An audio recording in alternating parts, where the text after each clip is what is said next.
Hey guys, welcome back. Good to see you. So, this is probably the fourth time I've made this intro. I just keep on blabbing and blabbing, so I'm going to keep this short and sweet and we're just going to dive right into the information, if I can help it. So, lately I have done a little bit of looking around online and I found some additional stamp collecting resources that I was unaware of in the past that I think are useful and have good information. The first one we're going to start with is the ARA, the American Revenue Association. So we're talking back of book stamps. These revenue stamps, if you're familiar with them, generally the government, from what I've learned so far at least, it seems like the government would tax goods and they would do that to create revenue. They taxed all kinds of stuff: cotton, beer, liquor, cigarettes, butter, whatever. I don't know about butter, but like that kind of idea. They would just they were taxing random goods. It seemed like that was generally the gist of these revenues. It's a way for the government to make money.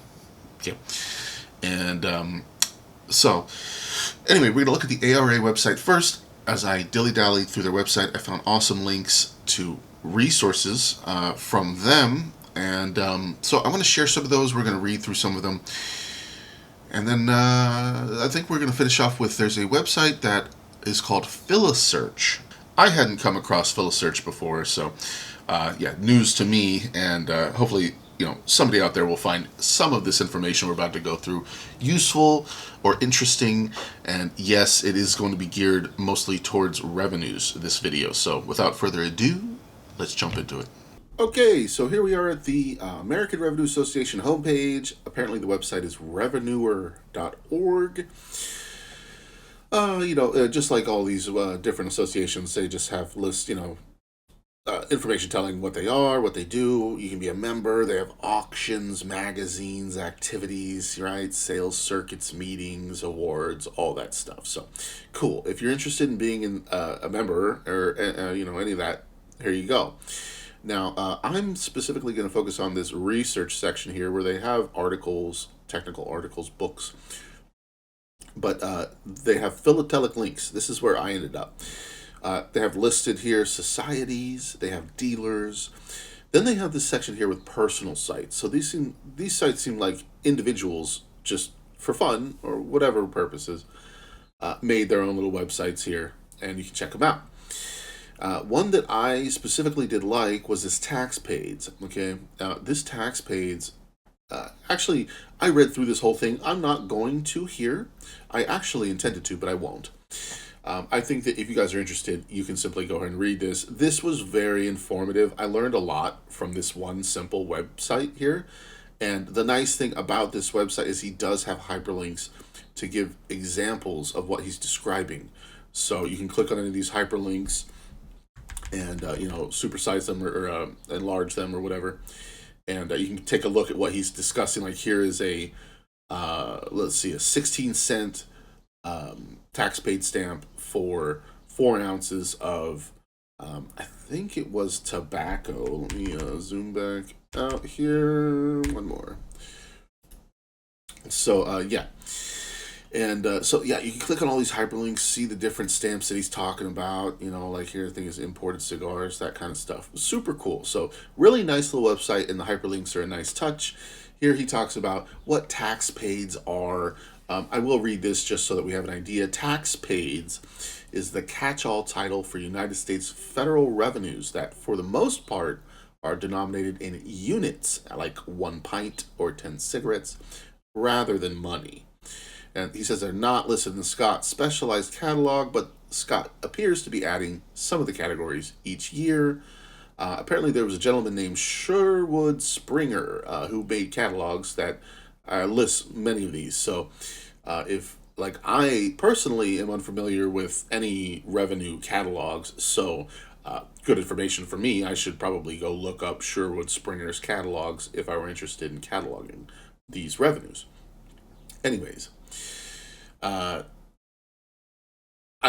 One thing that I did like is that they're called sin taxes, which I think is hilarious and makes sense because these are taxes on tobacco, alcohol, snuff, cigars, that kind of stuff. And yeah, it's just very appropriate nickname, in my opinion, Syntaxes.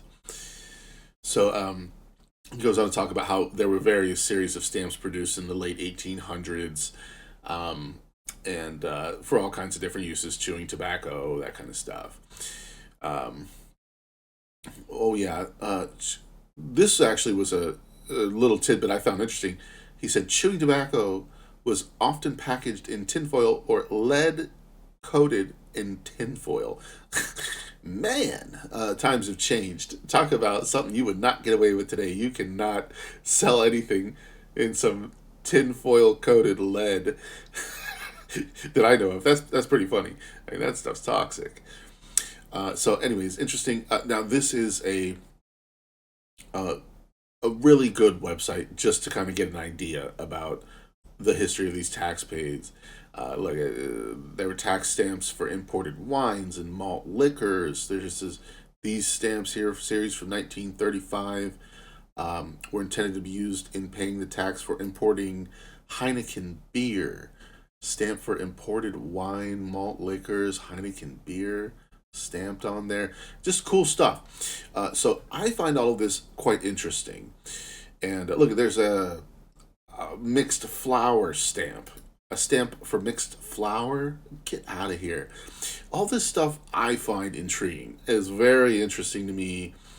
Um, so, anyways, like this was just a really cool little short website here that I enjoyed personally reading through to learn. And so there's other ones here. Here we have the 1898 revenues. Let's see, United States revenue stamps that financed the Spanish-American War. I've seen these before, these documentary stamps. Look at that. Chicago Board of Trade Companies, B.N. Foster and Company. Does it say that on the stamp? I see. Maybe it's the actual cancel. Okay, I'm not going to get lost in the sauce here. Here's another one. I mean, just you want to go learning, you want to start learning about it. Here you go. I mean, this is a great way to start getting into revenues. In my opinion, is just reading through these websites to really start to learn what's going on. I mean, look at all these insurance companies, insurance agents, that kind of revenue stamp paper. This guy Bob Hohertz seems to be somewhat prolific here in this whole revenue field. I keep seeing his name over and over and over. So yeah. Anyway, I mean, you can read and read all this stuff. None of it, any of it, whatever. Just letting you know this stuff's out here. These websites are pretty cool. These people cared, and they created these websites. So, yeah, private die proprietary stamps. That's actually a interesting one. They get a discount for creating their own die and their own stamp to be used for their own proprietary articles, which is interesting. So then a number of companies would take advantage of this discount. That says they availed themselves of the free advertising and discount available through the use of private die stamps. Actually, I did look at this. I did read this whole thing. Here they talk about there were four major varieties of paper. There was like this old paper, white paper, something that had the absence of a watermark. And then some old paper had little tiny bits of silk in it, and this was considered the experimental silk paper found on first issue revenue stamps. Now, that rings a big old bell for me. I have absolutely run into this experimental silk stuff in the catalog and didn't quite understand it all. But then we moved on from experimental silk, where there were just like a few, what did they say, intermittent bits of silk. And then we moved on to silk paper, which had numerous silk threads. Does this remind anybody of anything? It looks an awful lot like granite paper postage stamps to me, but nonetheless, I guess if it was this issue, it wouldn't have been granite. It would have been silk if you were seeing these fibers. So interesting, they went to silk. Then there was some really short-lived pink paper that they used for like a little while. It looks like maybe just a year or so. And then they used, after that, just white paper again, but had a double line USIR, United States Internal Revenue watermark. So like this kind of breakdown of stuff, I find super helpful. I mean, this gentleman was nice enough to sit down and make this website just to explain all this stuff. It actually has links, to help you see examples. They talk about different kind of perforations, rouletted. This does look rouletted. Um, Anyways, I'll try not to get sidetracked here. But so yeah, I mean, these descriptions, these explanations are awesome. Wow, they have the listings by name. Look at RP was canned fruit, RS is medicine. Interesting stuff. What does he say here? There's a thumbnail site. It's based on pages developed by the late Sherwood Springer. Springer grouped many similar stamps in order to make balanced page layouts. So the stamps are often not in alphabetical order. Whatever. Huh, okay. Private die proprietary stamps. Okay, so this is just to list them all out. Huh. Match stamps. Matches? I didn't know they did matches. Wow, look at these. These are, look, it's Illuminati looking. That's so cool. Yeah, this is all just intriguing to me. I mean, it's interesting. This is just another rabbit hole, another avenue of collecting stamps. I mean, gosh, philately, I swear, I've said it so many times. This is this is the most extensive, in-depth hobby I've ever seen. I have never come across a hobby that has more depth than stamp collecting. Honestly, I'm not sure if there really is another hobby out there to hold the crown over philately.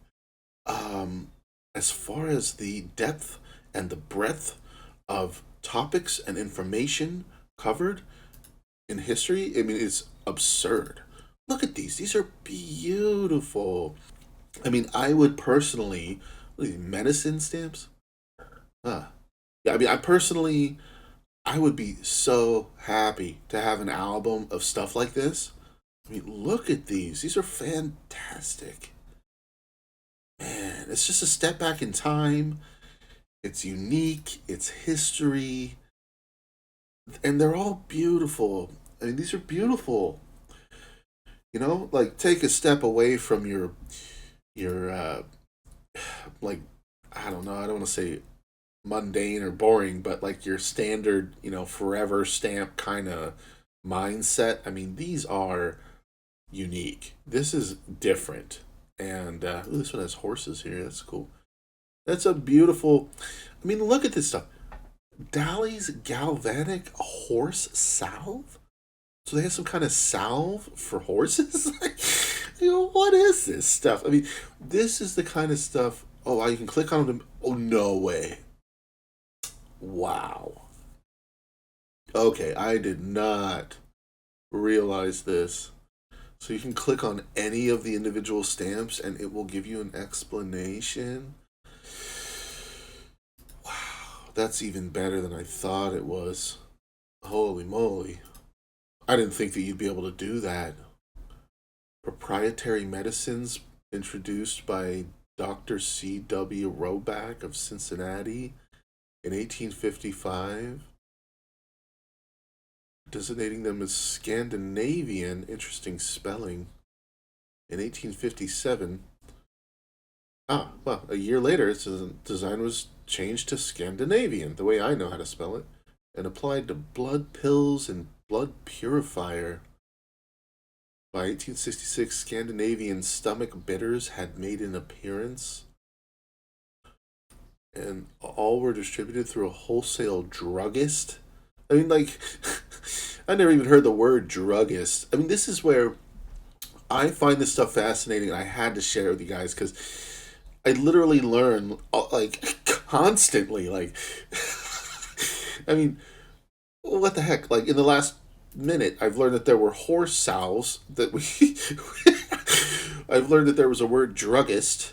Like this kind of stuff is just fascinating. I mean, if you want to grab yourself a cup of tea, sit back and just try to learn a thing, just read about the interesting history of stuff. It's just fantastic. I mean, this is awesome. And so yeah, this whole private die proprietary stamps. This is just one facet of the hobby, and it's just unbelievable that it goes so deep. You know, it's just so it spans so wide, and it goes so deep. So anyway, that's actually better than I thought it would be.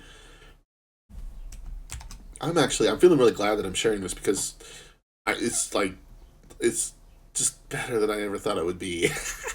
I didn't even notice that when I was checking this out originally. So anyway, um, wow, what a cool. What happens when I click these?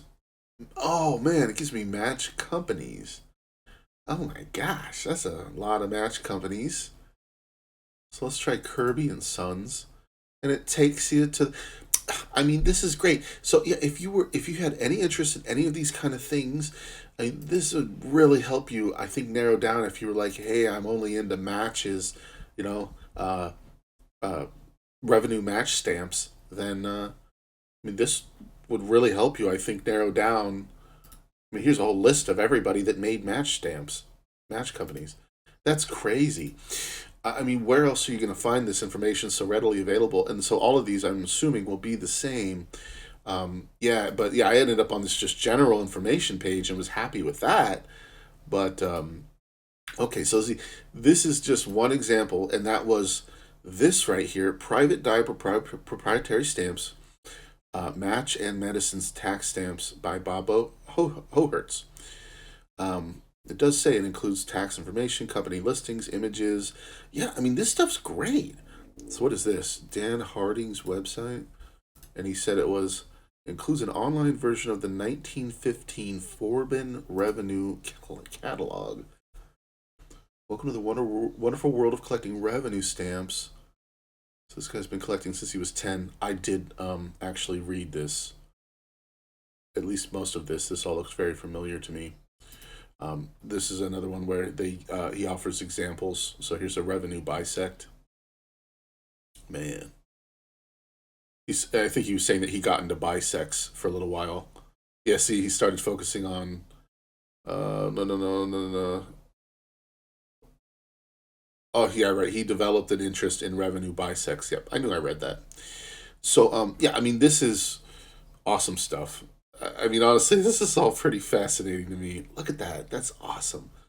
Nathan's Principal Establishment, Isaac Nathan's auctioneer and money broker.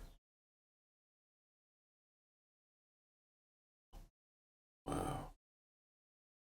Left to be sold after 8 months from this date. Anyways, yeah, so let me try not to get stuck in here.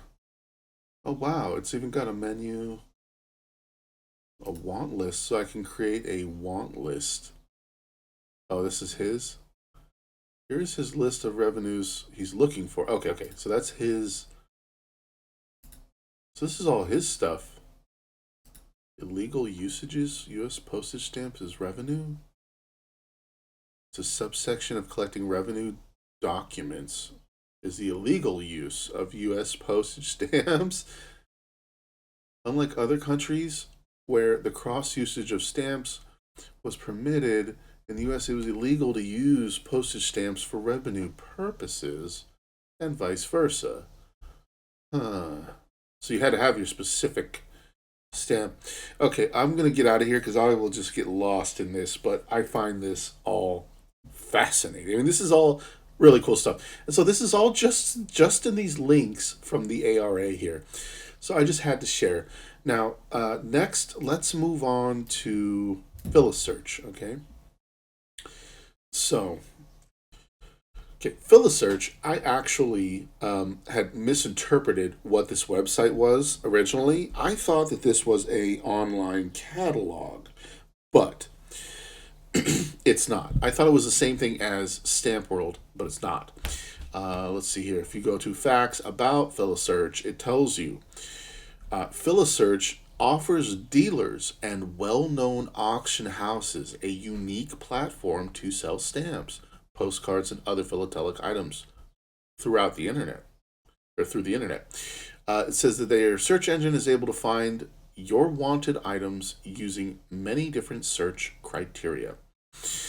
Okay.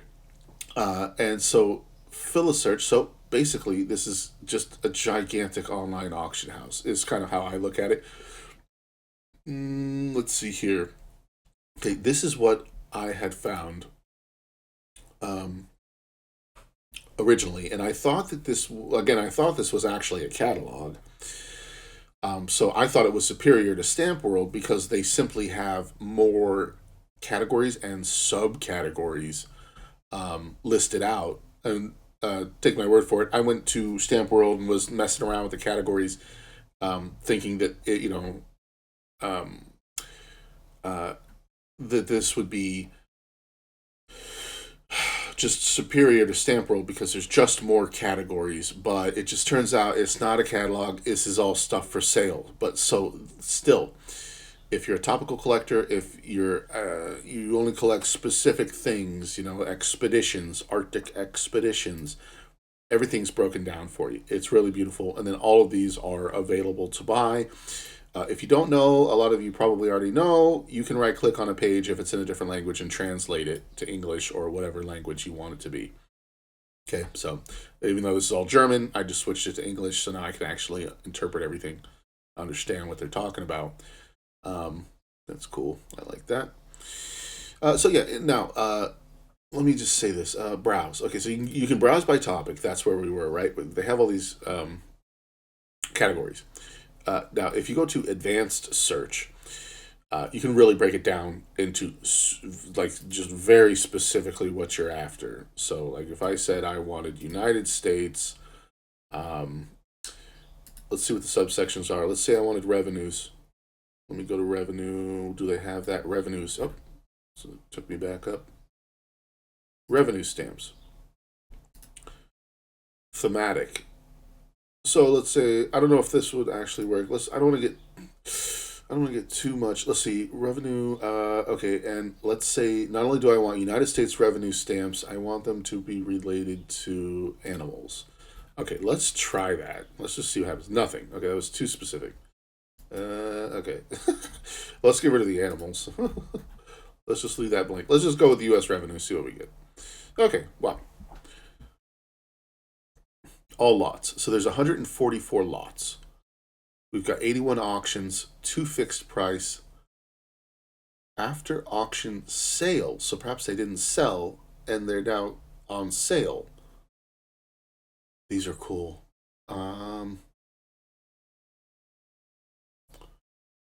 Specimen, really. Unexploded booklet. I believe that means unopened. Does that say 1853? Oh, it must be 60. 1862 to 71. Wow. Okay, well, I mean, so whatever. This is you get what I'm saying. This is pretty cool. So you could go into the advanced search if you want. Search for whatever region, whatever theme. Um, oh, you can search by catalog and catalog number, the destination, the topic, the text, the conditions. So this is a beautiful thing. Frankly, if you're a collector who explicitly collects specific things, this kind of search is really going to help you narrow it down. Anyway, I thought this was a really great website, and they did have an awful lot of stuff available. And I didn't get into the postcards, which is what I just clicked on, but interesting stuff. Nothing from Upper Austria for postcards. So they had 254 though. Oh, okay. They're warning me that it has stuff from the Third Reich. Oh man, I mean, look at I don't think you're gonna find this stuff anywhere else. Oh man, look at that thing. This is pretty nuts. So that's like a embossed stamp. It is an actual stamp. It has perforations, and this is early Austria. That's a cool looking piece right there. How much do they want? 300 euros. It's about 350 US dollars. Well, so anyways, so my thoughts are if I were to I definitely want to continue my German, like my Third Reich stamp collection at some point. I think that this is probably going to be awesome for that. If let's say if I go to topic, look at Third Reich, Third Reich propaganda. How cool! Oh my god, postcards. Look at this stuff. Oh my god. $58. It tells you if they're sold or not. So not everything listed is available. Some of it's sold. Interesting. So that's all locks. Let's go to fixed price. I'm just kind of randomly browsing here at this point, guys. I'm just having fun. Look at that. Oh, wow. Third Reich. That must be Air Post, 1944. Look at this overprint. Murder, Ruin, Cathedral of Cologne. They got bombs on it. This is a propaganda forgery overprint. Wow. A forgery overprinted Murder, Ruin, Cathedral of Cologne in black with bombs on either side? Yeah, I'd say it's very rare. I've never seen that. Weird. Wow. That's stuff. There's a whole other category of stamp collecting I really haven't gotten into so much as forgeries, but man. Well, anyways, guys, I think you get the gist. So, anyway, massive online dealer auction website here. Go check it out. See if you can find something you're interested in. I found this personally pretty awesome, and I have personally not really gotten into auctions yet. I am unfamiliar. I just haven't gotten into that. I personally like to just go online, buy a stamp, and like buy it now. I don't like to do auctions, but the auctions are obviously a really great way to find awesome material at potentially a great price if you're lucky. So wow, they have all these different auctions. Holy moly! Okay, okay, I'm getting lost in this sauce. I keep doing that, man. I just like I'm trying to make a video, but I find it fascinating, and I get distracted while I'm making a video. Okay, so I hope you enjoyed. That was fun. I had fun. Uh, I never seem to know what kind of stuff is going to capture my interest, and for some reason, the other day, revenues just really struck me. A thought that I had about them as well is that, I don't think revenues are very hard to attain. They don't seem to be particularly expensive, and there's a lot of them out there. Kind of the fact that they're backup book stamps, and a majority of collectors don't collect them, I think helps them. It just helps make them attainable. At least I get that feeling. So, yeah, I mean, it's still going to cost you money. Nothing's free, right? But I don't think that you would necessarily blow as much money trying to create a revenue collection as you might trying to create a country collection. Um, the older stuff, I would imagine, is still more expensive. So, anyways, revenues, they have captured my interest. Luckily, I do already have a backup book album, and I do have a good amount of revenues in there. At least for U.S. stuff, I have definitely come across, and I know I have a fair bit of Canadian revenues as well. So, anyways, I think revenues are great. I thought these were really good resources. It's fun to learn about, if nothing else. And in my free time, at least at work, when I do get free time, I like to go on these websites and try and learn a little something, because if I learn more, I become a better philatelist. If I find things that I've been unaware of, then I can share them with you guys. And so yeah, I enjoyed all that. And then Phyllis Search did surprise me. I really did think that that was a pretty nice website. If you guys have any suggestions on similar websites, you're welcome to comment down below and share it with everybody. I mean, I every now and then like to do these stamp collecting resources videos, and while this one was just a couple of websites, compared to the other video I did where I had all kinds of stuff about supplies and all that, the websites themselves are very valuable. I mean, I try not to beat dead horses like 1847 USA. That one is an unbelievable website. Stamp World's a great website. There's a whole bunch of them I've covered in other videos, so you guys can go look those up if you want to see those videos. You can just go to you type in my name, Kyle Stamps, into YouTube, and type in stamp collecting resources or stamp collecting supplies, and my videos should pop up if you want to see those, if you're interested. Nonetheless, that covers it for today. I'm pretty much done. I'm going to go ahead and upload this guy so everybody can take a look, and I appreciate all you guys. It's been years since I started this channel at this point, and while I have slowed down as of late, like I've said, I'm not done. So I'll be back, and I am currently trying to come up with some ideas for some new series that I may be able to do, like Kyle's Cabinets. That one's nowhere near done, but I was thinking I might do a What's That Stamp series, which would be pretty similar to what Graham Beck does, where he kind of pick a stamp and just learn all about it. I was playing with that idea. Of course, my videos are never going to be on his quality level, but nonetheless, I mean, we can still learn and have fun and all kinds of stuff. That'd be my plan, is pick a random stamp and then just try to learn everything I can about it, and then share all that with you guys. So let me know if you think that that's a series you'd be interested in.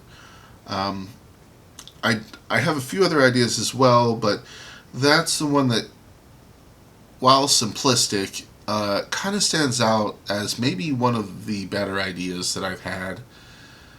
So I'm thinking about that, and I'm still mulling it over if that's what I want to do.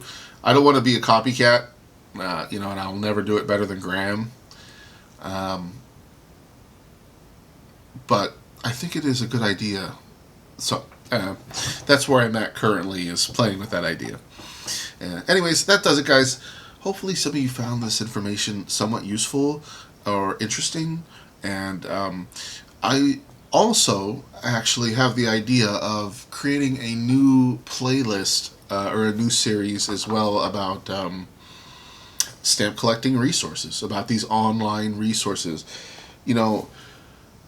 I guarantee there are some absolute gem websites sitting around out there that I just don't know about and or I'm unfamiliar with. And throughout time, as they pop up or as I find them, I think it would be a healthy series, a healthy playlist to put all these resources together, just to help the general public, anybody who sees my videos, and I would say most specifically for newer collectors. Maybe like a beginner-friendly guide to online stamp collecting resources, that kind of idea, to help people get their feet wet, to help them study and research, different, I don't know what to say, facets of this hobby, and help guide them towards what would be their collecting interests. Let me go ahead and say, if you're a new stamp collector watching this video, for the love of God, don't do what I did when I started collecting stamps and just try to collect the whole freaking world. It's not going to happen. You're not going to succeed. It's a big, bad idea. Don't do that. Whatever interests you could be simple as, I like birds. I like frogs, or I just simply like stamps that are red. I like stamps that have to do with the Civil War. Like whatever your interest is, try to find something and focus on it. Don't try to collect the whole world. It's just unrealistic. And you'll probably get yourself into a whole bunch of debt like I did, blowing money on stamps, and you'll regret it. Not completely, but you'll regret it. Yeah, there is no collect the whole world unless you're a billionaire. Okay, so anyways, that does it for this video, guys. I'll catch you later. Thanks for stopping by. I'll see you. Be well.